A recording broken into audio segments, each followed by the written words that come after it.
Assalamualaikum warahmatullahi wabarakatuh. Alhamdulillahirabbil alamin. Kembali lagi bersama Bu Alia. Masih semangat belajar kan? Nah, kali ini kita akan belajar tentang materi, struktur, dan fungsi jaringan pada tumbuhan. Simak baik-baik ya. Jaringan tumbuhan itu dibagi menjadi dua macam, yaitu jaringan meristem dan jaringan permanen. Jaringan meristem ada meristem primer dan meristem sekunder. Sementara pada jaringan permanen ada jaringan epidermis, jaringan parenkim, jaringan penyokong, dan jaringan pengangkut. Kita akan membahasnya satu persatu ya. Jaringan meristem itu adalah jaringan yang sel penyusunnya masih bersifat embrional atau masih muda. Artinya, sel-sel pada jaringan meristem ini akan terus-menerus membelah dan belum terdiferensiasi. Ciri jaringan meristem yang pertama adalah sel selalu membelah, kemudian yang kedua adalah bentuk dan ukuran selnya sama, dia masih kaya protoplasma atau cairan di dalam sel, dinding selnya masih tipis, serta isi selnya tidak mengandung kristal dan cadangan makanan. Dan biasanya ciri jaringan meristem ini adalah vakuolanya masih sangat kecil, bahkan belum ada. Jaringan meristem dibagi menjadi dua macam, yaitu jaringan meristem primer dan jaringan meristem sekunder. Ini adalah contoh dari jaringan meristem primer. Jaringan meristem primer berasal dari sel-sel embrional yang biasanya ada pada ujung akar dan ujung batang. Akibat adanya jaringan meristem primer ini akan menyebabkan pertumbuhan primer atau pertumbuhan yang memanjang, baik di akar maupun pada batang. Sementara pada jaringan sekunder biasanya berasal dari jaringan dewasa yang telah mengadakan diferensiasi dan berubah sifat menjadi jaringan muda atau menjadi jaringan meristem kembali. Misalnya pada jaringan parenkim dan kolenkim yang terdapat pada kambium dan kambium gabus. Pada meristem sekunder ini akan menyebabkan pertumbuhan sekunder, yaitu pertumbuhan yang menyebabkan batang menjadi lebih besar. Selanjutnya adalah jaringan permanen atau jaringan dewasa.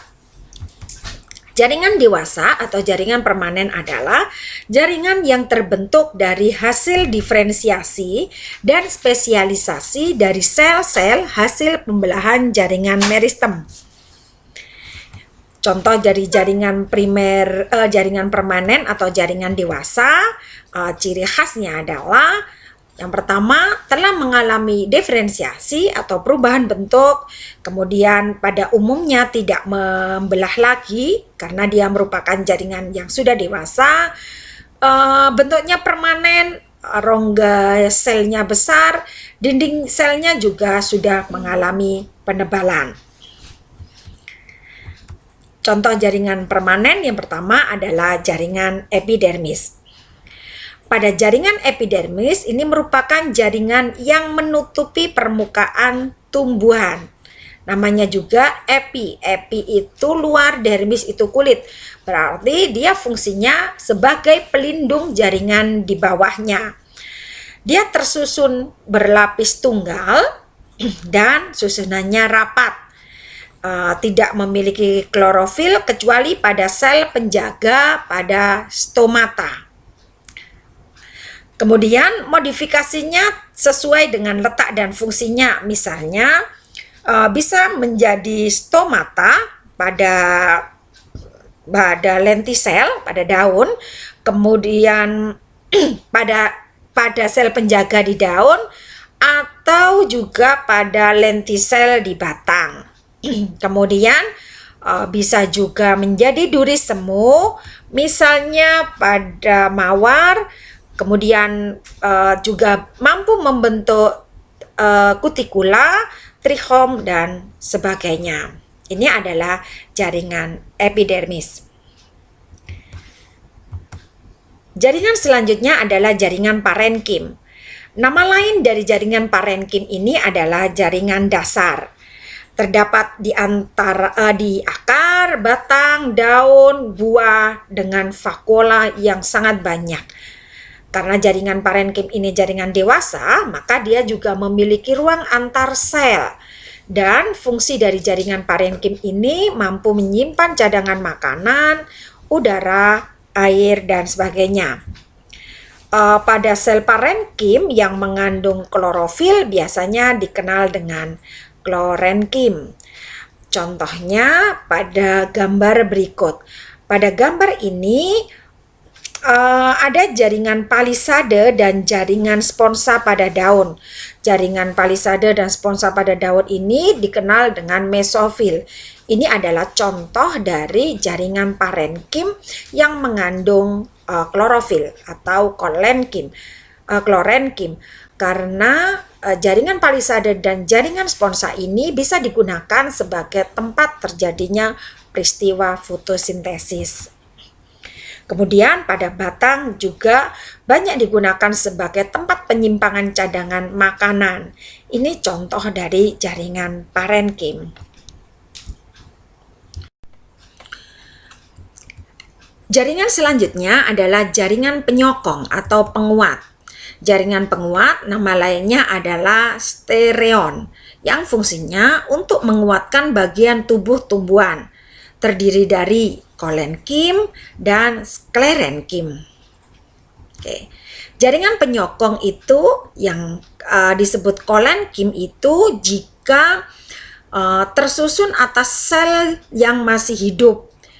Karena dia jaringan kolenkim ini atau jaringan penyokong atau penguat ini menyokong tumbuhan yang masih muda. Sementara pada sklerenkim tersusun dari sel yang sudah mati dan biasanya ada pada tumbuhan yang sudah tua.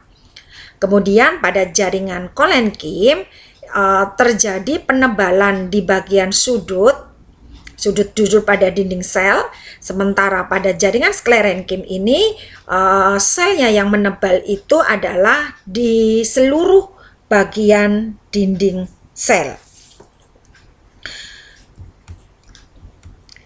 Oke, ini adalah gambar dari jaringan kolenkim dan sklerenkim. Pada jaringan kolenkim, coba perhatikan gambarnya. Pada jaringan kolenkim terjadi penebalan hanya pada sudut-sudut selnya saja. Sementara pada jaringan sklerenkim hampir semua bagian selnya menebal. Nah, pada jaringan sklerenkim ini ada terjadi penebalan serat yang biasanya pada sabut kelapa dan juga sklerate. Kalau penebalannya, kalau sklerate ini biasanya ada pada batok kelapa, sel batu pada buah pir. Pernah nggak kalian makan buah pir kemudian ada rasa kresek itu yang keras? Nah, itu karena pada buah pir ada jaringan penyokong atau jaringan penguat berupa sklerate. Nah, itu adalah jaringan dewasa. Selanjutnya, jaringan pengangkut. Jaringan pengangkut tentunya kalian sudah tahu ya, karena kalian sudah mempelajarinya pada waktu kalian masih di SD, yaitu jaringan xilem dan jaringan phloem. Jaringan xilem ini berfungsi menyalurkan air dan garam mineral dari akar ke daun. Nah, nantinya dari akar ke daun ini hasil yang digunakan untuk fotosintesis. Hasil fotosintesisnya akan disalurkan melalui jaringan phloem menuju ke seluruh tubuh. Pada jaringan xilem ini tersusun atas trakea, pembuluh xilem, parenkim kayu, dan sklerenkim. Pada gambar ini nampak ini adalah jaringan xilem. Ini adalah xilem. Oke, ini pada batang dan ini pada akar. Jaringan floem seperti yang saya katakan tadi berfungsi menyalurkan zat makanan hasil dari fotosintesis dari daun ke seluruh bagian tubuh. Jaringan floem ini tersusun oleh sel tapis, pembuluh tapis, sel pengiring, sel parenkim kayu, dan sklerenkim kayu. Ini adalah gambar jaringan floem. Pada tanaman, pada batang zeamais, pada jagung, ini nampak bahwa berkas pengangkutnya tersebar. Ini adalah floem. Ini juga floem. Nah, tipe ikatan pembuluh atau jaringan pengangkut ini adalah gambaran dari tipe ikatan pembuluh atau jaringan pengangkut. Ini adalah gambar tipe ikatan pembuluh. Tipe ikatan pembuluh ada tipe ikatan konsentris. Tipe ikatan konsentris ini ada dua macam, yaitu amfikribal dan amfifasal. Kalau amfikribal ini silemnya dikelilingi oleh floem. Sementara kalau amfifasal itu silemnya yang mengelilingi floem. Nah, pada amfikribal ini biasanya ada pada tanaman paku. Sedangkan pada tipe konsentris amfifasal ini biasanya ada pada tanaman, pada rizomanya tanaman obat yang biasanya kita kenal dengan delingo atau Acorus calamus. Sedangkan contoh lain biasanya ada pada tanaman hias yang kita kenal dengan nama hanjuang atau kelompok dari Sirdiline. Kemudian yang selanjutnya adalah tipe kolateral. Tipe kolateral ada dua, ada kolateral terbuka dan kolateral tertutup. Kolateral terbuka jika silem dan floem ini dipisahkan oleh kambium. Jadi kambiumnya di tengah, sebelahnya adalah floem dan sebelahnya adalah silem. Pada sistem ikatan pembuluh kolateral terbuka ini biasanya ada pada tanaman dikotil dan tanaman gimnospermae atau tanaman biji terbuka. Sedangkan pada kolateral tertutup dia tidak terdapat kambium dan biasanya ada pada tanaman monokotil. Selanjutnya tipe ikatan pembuluh bikolateral itu jika berkas pengangkutnya memiliki dua floem dan silemnya diapit oleh floem. Kemudian pada tipe radial itu silem dan floemnya, ini floemnya berselang-seling membentuk sebuah lingkaran. Pada tipe berkas pengangkut radial ini biasanya terdapat pada akar. Selanjutnya pengangkutan air dan mineral. Pada pengangkutan air dan mineral ini dibedakan menjadi dua. Yang pertama adalah pengangkutan ekstravasikuler. Pengangkutan ekstravasikuler itu maksudnya adalah pengangkutan di luar berkas pembuluh, jadi tidak melewati silem dan floem. Airnya masuk melalui sel epidermis pada akar, kemudian bergerak memasuki silinder pusat. Pada tipe pengangkutan ekstravasikuler ini dibagi menjadi dua, yaitu apoplas dan simplas. Coba perhatikan pada gambar berikut.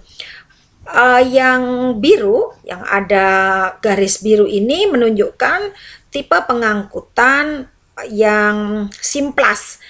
Tipe pengangkutan simplas itu adalah airnya mengalir melalui celah, ya. Ini celah-celah ini atau noktah pada dinding sel sehingga membentuk aliran plasmodesmata. Ini sampai menuju ke silinder pusat. Sementara pada apoplas ini adalah garis yang merah.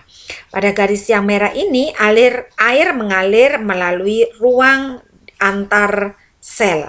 Itu adalah tipe pengangkutan ekstravasikular, simplas, dan apoplas. Sedangkan kalau intravasikular dia melalui silem.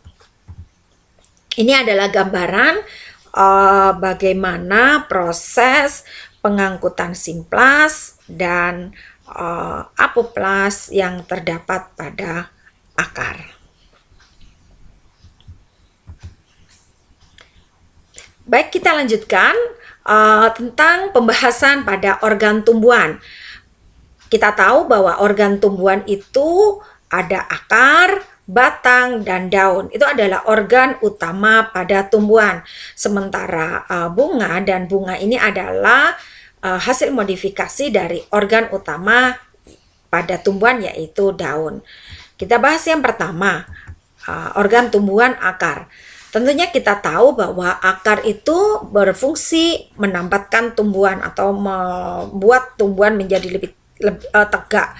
Kemudian dia juga bisa menyimpan cadangan makanan, menyerap air dan mineral, dan biasanya di permukaan luar akar ini terdapat rambut-rambut akar yang berfungsi untuk memperluas bidang penyerapan, sehingga proses penyerapan air menjadi lebih maksimal.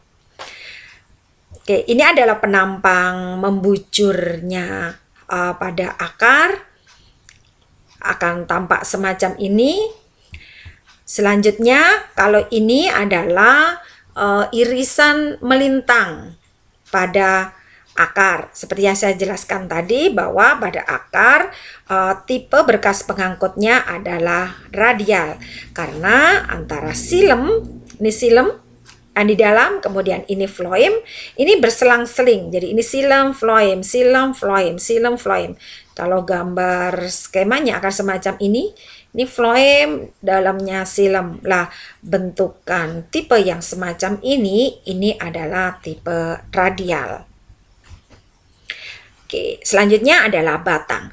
Pada batang, ini merupakan bagian tumbuhan yang berada di permukaan tanah. Dia berasal dari batang lembaga pada embrio, serta batang ini berfungsi sebagai tempat duduknya daun, sarana lintasan air, mineral, dan makanan. Oke, ini adalah irisan melintang pada batang dikotil yang susunan jaringannya dari luar ke dalam disusun. Yang pertama adalah epidermis, kemudian jaringan selanjutnya adalah korteks, baru di sini adalah endodermis, kemudian stele. Pada stele ada paresikel, ada parenkim, dan biasanya berkas pengangkutnya teratur dan melingkar. Tipe berkas pengangkut pada batang dikotil dikenal dengan tipe berkas pengangkut kolateral terbuka. Oke, ya. Selanjutnya pada batang monokotil.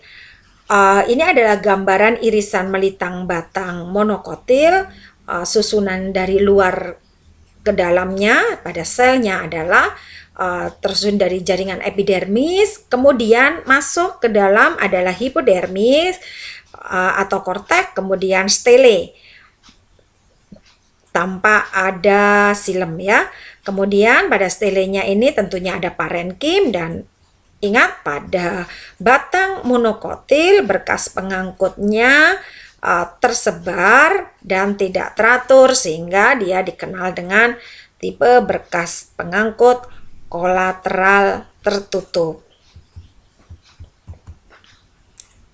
Oke, ini penampakan perbedaan antara batang dikotil dan batang monokotil. Perhatikan berkas pengangkutnya, ini adalah silem, ini adalah kambium, ini adalah floem. Oke, tipe berkas pengangkutnya kolateral terbuka. Oke, selanjutnya pada batang monokotil, tipe berkas pengangkutnya kolateral tertutup, berkas pengangkutnya tersebar semacam ini. Selanjutnya organ yang ketiga yaitu daun. Daun merupakan bagian tumbuhan yang biasanya berbentuk lembaran pipih. yang berwarna hijau. Daun ini berfungsi sebagai tempat pembuatan makanan bagi tumbuhan melalui proses fotosintesis. Ini adalah irisan membujurnya. Jadi pada bagian atasnya tentunya dia tertutup dengan kutikula. Kemudian lapisan pertamanya sebagai pelindung adalah epidermis. Kemudian ini adalah mesofil.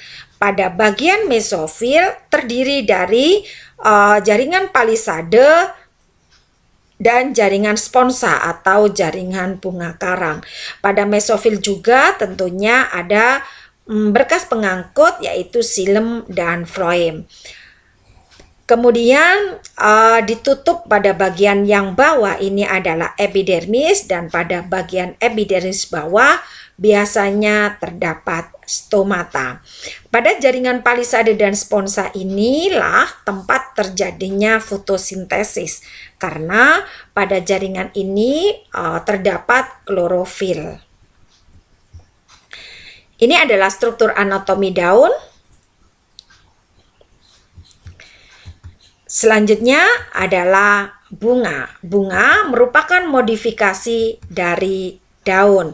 Bunga ini merupakan alat perkembangbiakan pada tumbuhan kelompok Angiospermae atau pada tumbuhan berbiji tertutup. Masih ingat kan pelajaran yang kemarin? Sementara kalau pada Gymnospermae alat reproduksinya dikenal dengan strobilus. Oke. Struktur bunganya tentunya terdiri dari kelopak bunga, mahkota bunga, benang sari, putik, dasar bunga, dan lain-lain. Alhamdulillah anak-anak, semoga ilmunya menjadi ilmu yang bermanfaat dan berkah. Dan Bu Alia akhiri, Assalamualaikum warahmatullahi wabarakatuh.